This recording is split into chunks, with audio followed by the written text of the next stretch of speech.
Driver বলতেছে, হুজুর আমি তো গাড়ি টানতে পারতেছি না, মনে হচ্ছে আমার গাড়ির পাশে কে যেন বসা আমার পাশের সিটে, অথচ পিছনে আমি বসা, লক্ষ্মীপুর থেকে মাহফিল করে আসতেছি। গাড়িটা বাড়িতে এসে রাখা হয়েছে, রাখার পরে আমার দারোয়ান বলতেছে যে হুজুর রাত্রিবেলায় আমি দেখলাম যে পর্দা দিয়ে গাড়ি ঢাকা। আসলে তো গাড়ির পর্দা দিয়ে ঢাকা হয় নাই, গাড়িতে ছিল খোলা। ঠিকই সিসি ক্যামেরায় দেখলাম যে হ্যাঁ, মানে সাদা দুইটা অস্তিত্ব আপনার আসলো ধোয়ার মতো, আসার পরে গাড়িটাকে কাভারের মতো ঢেকে দিল। আবার কতক্ষণ পরে তারা দৌড়া ঝাঁপ করে ওই কাভারের মতো ওইটাকে উঠিয়ে নিয়ে চলে গেল। সিসি ক্যামেরায় দেখা গেল। ভূত বলে ইসলামে কিছু নাই, কিন্তু জিন বলে আছে। জিন যদি কেউ অস্বীকার করে তার ইমান থাকবে না। গ্রাম অঞ্চলে কি ভূত থাকে না, জিন থাকে না? ভূত থাকে না, জিন থাকে। যেখানে চর্বির গন্ধ যত বেশি থাকবে সেখানে জিনের উৎপাত তত বেশি বেড়ে যাবে। একটা বিষয় আপনারা হয়তো অনেকে দেখেছেন যে ভূত আতঙ্কে অনেকে গ্রাম ছাড়ছেন, অনেকে ঘুমোচ্ছেন না, অনেকে পালিয়ে যাচ্ছেন, এবং চারিদিকে শুধু ভূত আর ভূত ভূত। এই বিষয়টা নিয়ে আসলে যদি কিছু বলতেন। দেখেন, খুব ইম্পর্টেন্ট একটা বিষয় আপনাদেরকে বলি। ইসলামে ভূত বলে কোনো শব্দ নাই, শব্দ আছে জিন। অল জান্না খলাকনাহু মিন ক্বাবলু মিন নারিস সামুম। জিনকে আল্লাহ সুবহানাহু ওয়া তাআলা তৈরি করেছেন কি থেকে জানেন?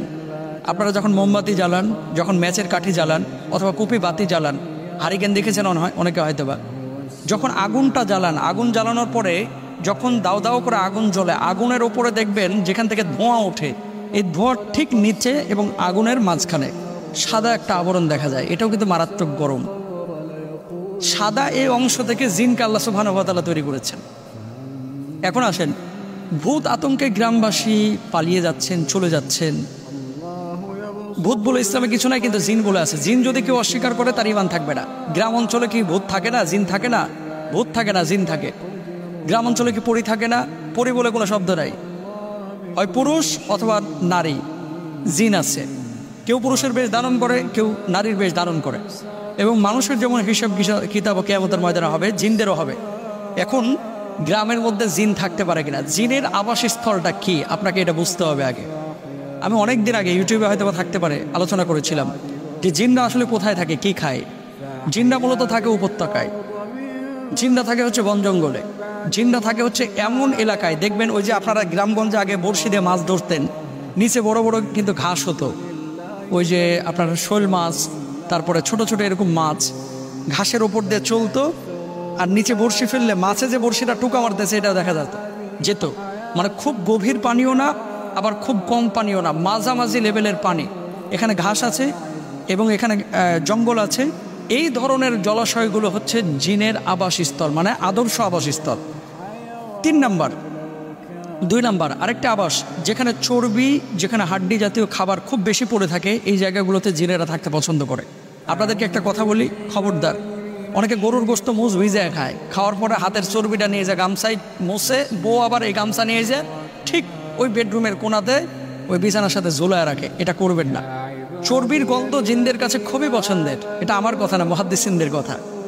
যেখানে চর্বির গন্ধ যত বেশি থাকবে সেখানে জিনের উৎপাত তত বেশি বেড়ে যাবে। গ্রামগঞ্জে একটা ভুল আপনারা করে থাকেন, এই ভুলটার কারণেও কিন্তু অনেক সময় হয় জিনদের আসর বেশি হয়। অনেকে আপনারা গরুর মুখের হাড্ডি এই যে গাছের সাথে, কাঁঠাল গাছের সাথে ঝুলায় রাখে, দেখছেন হয়তো অনেকে। আল্লাহ রাসূল সাল্লাল্লাহু আলাইহি ওয়াসাল্লাম বলতেছে জিনদের খাবার হচ্ছে হাড্ডি। কি পায়ের নলা ফেলায় দেন না চুইসে আপনারা? গরুর গোশতের সিনার হাড্ডিটা ফেলায় দেন যেখানে সেখানে, এগুলো ফেলবেন না। বাড়ির কোনায় চিপা চাপায় আপনারা ফেলায় রাখেন, করবেন না। এগুলো জিনের খাবার। যত হাড্ডি যে এলাকায় যত বেশি, ওখানে জিনের উৎপাত তত বেশি। সুতরাং যে এলাকার মানুষ আপনারা জিনের ভয়ে পালাচ্ছেন, আমি অস্বীকার করতেছি না। জিনের পেদানি যারা খায় নাই তারা বুঝবে না, বলবে যে এটা আবার কি হুজুর, কি কয় না কয়। শুনেন, বাথরুমে বসে আছেন, বালতি অটোমেটিক হাঁটাহাঁটি করতেছে, কেমনটা লাগবে আপনার ভেতরে? ঘুমিয়ে আছেন, গায়ের চাদর একা একা সরে যাচ্ছে, কেমন লাগবে? ফ্যান ঘুরতেছে, একাই ফ্যান বন্ধ হয়ে যায়, আবার একাই চালু হয়ে যায়। লাইট একা একা বন্ধ হচ্ছে, একা একা খুলে যাচ্ছে। এরকম হয়। সিসি ক্যামেরায় তো এখন প্রচুর দেখা যায়। 2 বছর আগে আমার গাড়িতে এমন হয়েছে। ড্রাইভার বলতেছে, হুজুর আমি তো গাড়ি টানতে পারতেছি না, মনে হচ্ছে আমার গাড়ির পাশে কে যেন বসা আমার পাশের সিটে, অথচ পিছনে আমি বসা, লক্ষ্মীপুর থেকে মাহফিল করে আসতেছি। গাড়িটা বাড়িতে এসে রাখা হয়েছে, রাখার পরে আমার দারোয়ান বলতেছে যে হুজুর রাত্রিবেলায় আমি দেখলাম যে পর্দা দিয়ে গাড়ি ঢাকা। আসলে তো গাড়ির পর্দা দিয়ে ঢাকা হয় নাই, গাড়িতে ছিল খোলা। ঠিকই সিসি ক্যামেরায় দেখলাম যে হ্যাঁ, মানে সাদা দুইটা অস্তিত্ব আপনার আসলো ধোয়ার মতো, আসার পরে গাড়িটাকে কাভারের মতো ঢেকে দিল। আবার কতক্ষণ পরে তারা দৌড়া ঝাঁপ করে ওই কাভারের মতো ওটাকে উঠিয়ে নিয়ে চলে গেল, সিসি ক্যামেরায় দেখা গেল। তো আমি যেটা বলতে চাচ্ছি সেটি হচ্ছে, জিনের অস্তিত্ব যদি আপনি অস্বীকার করেন তাহলে আপনার ঈমান থাকবে না, আপনি বেঈমান হয়ে যাবেন। কারণ ওমা খালাকতুল জিন্না ওয়াল ইনসা ইল্লা লিয়াবুদুন, মানুষ এবং জিনকে আল্লাহ সৃষ্টি করেছেন ইবাদতের জন্য। তাহলে জিনের আবাসটা কোথায়? যেখানে হাড়হুড্ডি বেশি থাকে, উপত্যকা থাকে, যেখানে সামান্য জলাশয় থাকে, ওই জায়গাগুলো আপনারা পরিষ্কার করেন যাতে করে জিনের আবাস করতে না পারে। 3 নম্বর আরেকটি জায়গা আছে, সেটি হচ্ছে অপবিত্র জায়গা, যেখানে যত বেশি নাপাকি সেখানে তত বেশি জিনের উৎপাত। এটা আপনাকে মাথায় রাখতে হবে। বাড়ির আশপাশে অনেকে দোমায়া পেশাব করেন আপনারা গ্রামগঞ্জে, এটা খেয়ালও করে না। পেশাব করছে বাচ্চা কাচ্চা, পেশাবের কাপড় নিয়ে যাও ওই কোনায় ঠুসা রাখে, এগুলো জিনদের আবাস, এগুলো পছন্দ করে, এগুলো করবেন না। বাঁচার জন্য উপায় কি?